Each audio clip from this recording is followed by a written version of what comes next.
Across languages, across leagues, across Europe. This is the crossover NBA Europe, where basketball meets boardrooms with Stuart Hodge.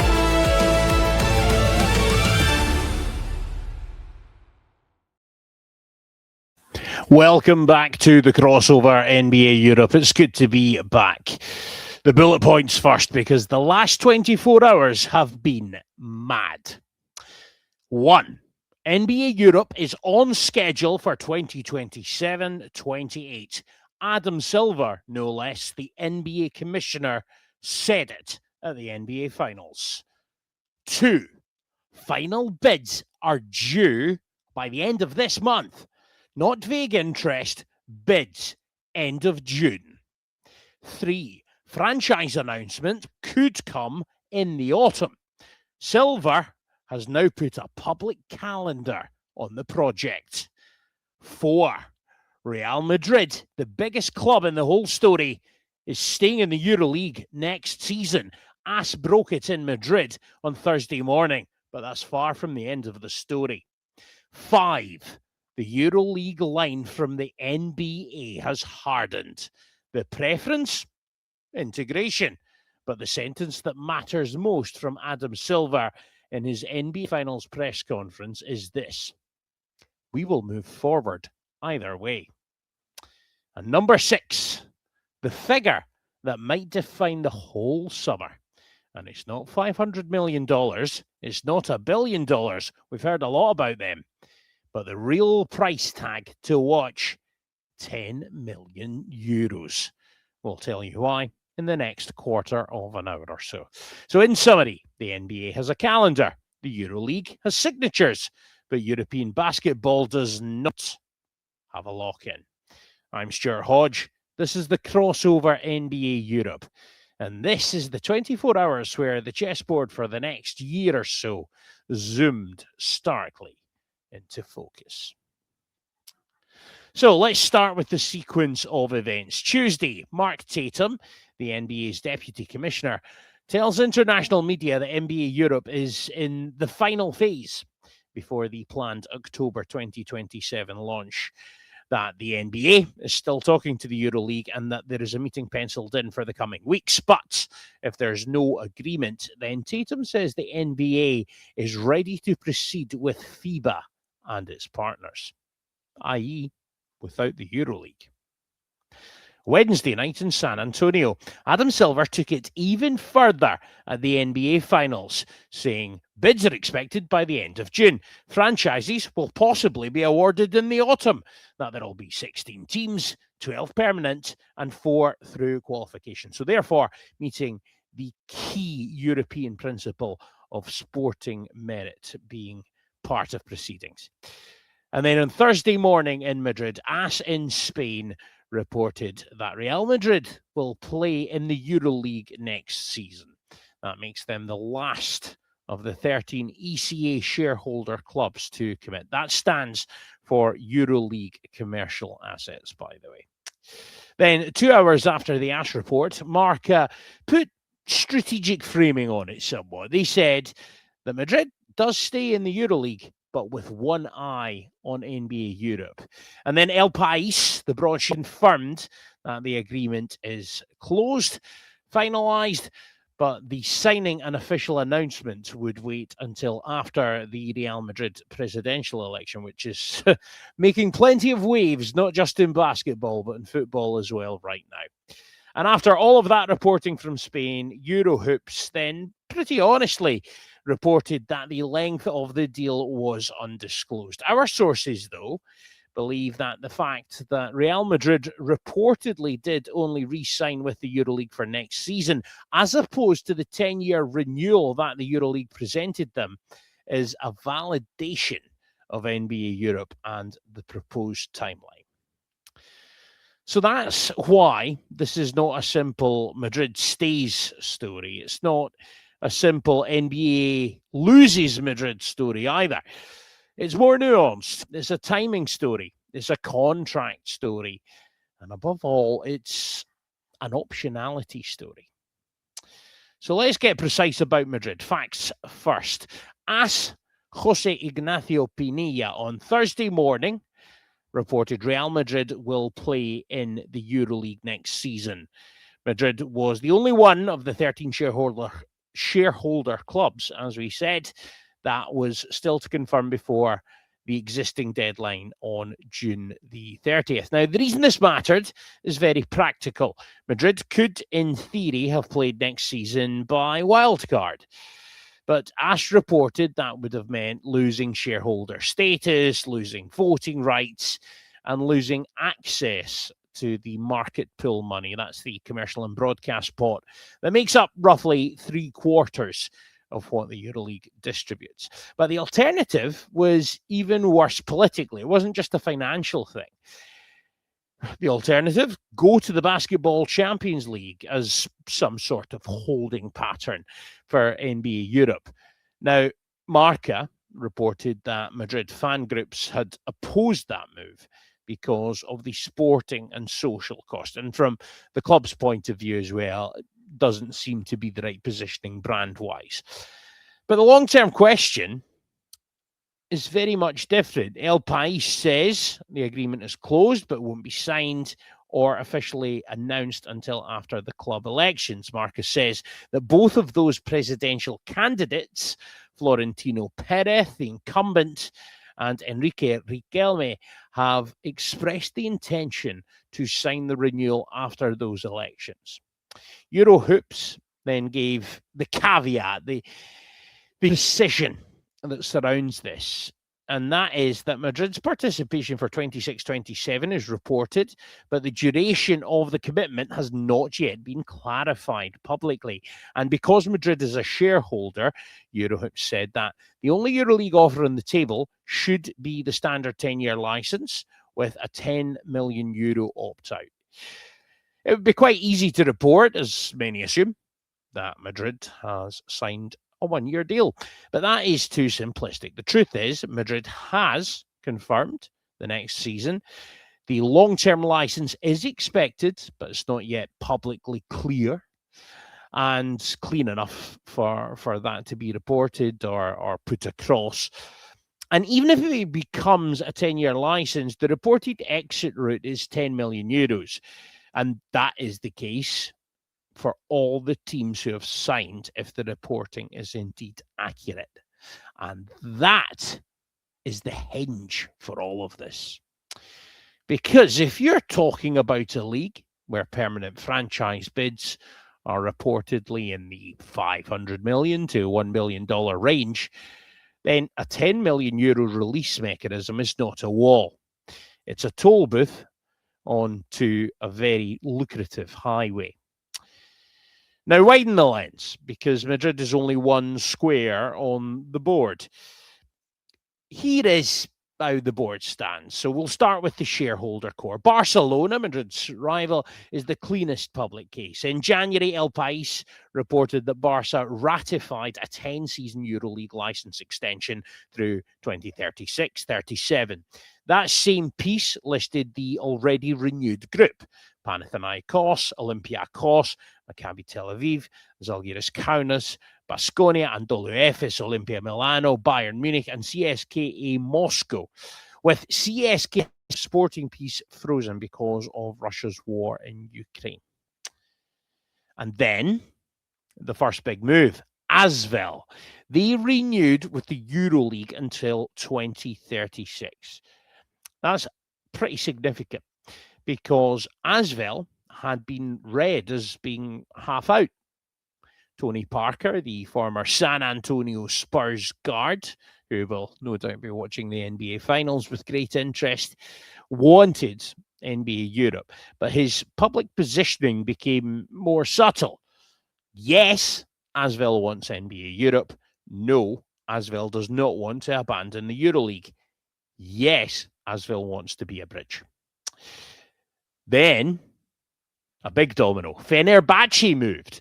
Eurohoops reporting that Fenerbahce had renewed its EuroLeague license, whilst also explicitly saying it was following NBA Europe's vision and wanted future EuroLeague NBA Europe collaboration. And then Real Madrid moved last. AS saying Madrid was the final shareholder club to confirm. And we've covered the important parts of that deal. El País saying the agreement is closed. Eurohoops saying the duration remains publicly unclear. So, 13 shareholder clubs, lucky for some, in public terms, all now inside the EuroLeague tent for next year, 2026-27. But that's only the shareholder layer. The EuroLeague's official 2025-26 team list shows the second layer, the long-term wildcards and the qualification teams. So that is the two Belgrade clubs with their fantastic and fervent followings that anyone who's watched basketball will no doubt have seen on social media at some point. You've got Valencia Basket and Virtus Bologna. They have 3-year wildcards. Dubai Basketball has a 5-year wildcard. At Monaco, AS Monaco, and Hapoel Tel Aviv have earned their places through Eurocup qualification rules. Paris Basketball is in the picture, with EuroLeague saying conversations would continue around potential long-term collaboration. And that matters because EuroLeague is doing two things at once. It's protecting the old shareholder core, and it is building a new flexible outer ring. Dubai, Paris, Valencia, Virtus, Partizan, Crvena Zvezda, Monaco, Hapoel. That's the counterplay. EuroLeague is not sitting still while the NBA builds a franchise map. It's building its own stability map. But again, signatures are not the same as immovability. If the reporting around the 10 million exit route is right, then the EuroLeague has bought alignment for 2026-27 for sure, but it has not bought certainty for 2027-28 and beyond. And that is where Adam Silver's calendar very much changes this story. It was important to he was in his press conference, a man who knows how to manage messaging and put things across in a way that he understands to be accurate, and also with some understanding of the effect of those words. Adam Silver did not just say NBA Europe is alive. He gave it a calendar. Final bids, end of June. Review, summer. Franchise awards, potentially autumn. Tip-off, October next year. And that's why this week matters. Until now, EuroLeague clubs could treat NBA Europe as something to think about, more of a conceptual idea. Now, it's something they have to do, something they have to act upon. Teams need to make decisions about where to play next season. The NBA is saying the bid process is alive, the clock is moving, and if the EuroLeague does not integrate, the NBA is saying it will still move forward. Silver's exact line, and this is per Reuters and Front Office Sports, the NBA hopes to integrate operations with the EuroLeague, but we will move forward either way. Then, Tatum's line from the international call adds the other half of the equation, saying the only way to guarantee a permanent place is through a successful franchise bid. No legacy pass, no trophy cabinet exemption. You either win a permanent franchise bid or you're in the qualifying conversation. And that is the message to Madrid. That is the message to Barca. That is the message to Bayern, Fenerbahce, Milan, Paris, Manchester, London, and Rome, and anyone else besides. The door is not who has history. The door is who has the bid. Now, let that sink in for a minute, because that is the American franchise model colliding with European fan culture. And that is the story that I keep coming back to. It's the reason and purpose behind this podcast. And it's good to be back. Missed being here. To be frank, some personal matters where I had to prioritize family were my focus. But this story's moving, and we're moving with it now. So this is not just basketball arriving in Europe. It's American franchise economics trying to plug into football club identity, city rivalry, European regulation, and decades of basketball politics. Nobody's properly mapped out what that looks like yet, and that's why this show exists. But there's one name we've not mentioned yet, and that is the name of Chus Bueno. And the point on Chus Bueno is important because the EuroLeague has not simply been rescued here by some sort of inertia. He spent quite a lot of time after coming in mapping out the EuroLeague's own narrative play. And AS has reported that the improved relationship between the NBA and EuroLeague after Chus Bueno's arrival, remember he used to be an organization member and an executive at the NBA, that improved relationship that he managed to foster, Ash said that was what helped change Asvel's direction. The French club had been looking at a basketball Champions League route to act as a springboard to NBA Europe. Instead, it stayed, renewed, and supplemented its budget by a lot for next season. El País also added to that, saying Bueno's arrival has rebuilt bridges between the EuroLeague and NBA that looked broken just a few months back. It quotes his Final Four line about fragmentation diluting value and creating friction, while saying that the EuroLeague has a plan if a joint solution does not manage to happen. So Bueno's role is not just a bridge builder. It's stronger than that. He's buying EuroLeague time. He's stabilizing the shareholder base. He's keeping Asvel, Fenerbahce, and Real Madrid inside the tent. And he's improving the EuroLeague's negotiating position before the NBA's franchise map becomes a real plausible thing. That is the counterplay. But if the exit price is 10 million euros, then it's a conditional counterplay. It holds the clubs for now, but it does not necessarily hold them when October 2027 begins to look like an actual league. So what have we got to look out for in the weeks and months ahead? Number one, the end of June is when the final NBA Europe bids land. So that's the next hard process point in this whole shenanigans. Good word there. Number two, Real Madrid's presidential election and the aftermath of it. Does the 10-year EuroLeague signature land, depending on who wins? And if it does, what exactly is the exit language? Point number three, the next NBA EuroLeague meeting. Tatum says there's one expected in the coming weeks. If there's a joint framework, the whole story changes. If there's no framework, then the NBA begins to award franchises into contested territory. And number four, and the things to watch, is autumn. If franchises are awarded in what the Americans call the fall with no EuroLeague integration, that's when this stops becoming a theoretical governance type dispute and then becomes a market allocation fight. And I suppose there's just one more thing to add here, and this has been particularly prevalent in the last week or so. And that is that Adam Silver says active player ownership in NBA Europe is unresolved and would need to be discussed with the NBPA, the Players Association.